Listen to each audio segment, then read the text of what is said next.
On the morning of Valentine's Day 2018, Eva Chavez was detained by ICE while setting up a health fair in her yard in the Rio Grande Valley. Eva, a longtime activist with the National Latina Institute for Reproductive Justice, is an undocumented leader at the forefront of the fight for health, dignity, and justice. Panic set in after Eva's detainment as her 11-year-old son with special needs was left home without his parents, and our Texas Advocacy Network was left without one of its beloved hermanas en la lucha. The fight for reproductive justice is not simply the fight for the legal right to an abortion or birth control. The fight for reproductive justice is intersectional and interconnected. The fight for reproductive justice is deeply connected to the fight for immigration, racial justice, LGBTQIA liberation, criminal justice, and disability rights. I came to Latina Institute over 13 years ago because I had been an activist in so many siloed movements. Learning about the organization showed me that there was a place where all my identities could come together in a collective vision for social justice. Fast forward 13 years later to today, in this moment, and I reflect on my word of the year.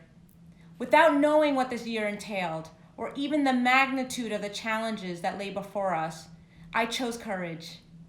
Courage is the word that embodies my intention, my goals, and the essence of what will draw inspiration and guide my decisions.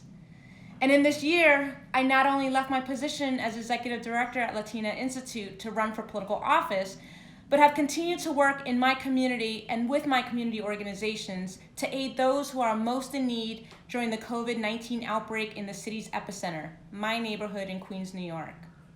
Why do I do it? Because every day women like me have the courage to risk their lives, to risk time away from their family and their children, like my 8-year-old son and my partner of 23 years. But I believe this risk is worth the reward of being a public servant and creating bold systemic change that can impact the lives of 19 million New Yorkers. That risk is what I think about when I am making the boldest of moves. I remind myself of my purpose, of my core values of salud, dignidad, y justicia. And when I'm required to dig deep inside me to draw from the wells of courage, I hold on to the words of Audre Lorde. She says, when I dare to be powerful, to use my strength in the service of my vision, then it becomes less and less important whether I'm afraid. I also hold the courage and the power of my fellow Latinx activists across the country. I carry them in my heart every day as a reminder of why I do this work, why the systems and structures that fail communities like mine every day must change. And every day I carry Eva Chavez with me, who, after being released from ICE detention hours later on that Valentine's Day in 2018, went right back to organizing the next health fair because she says we must continue to move forward.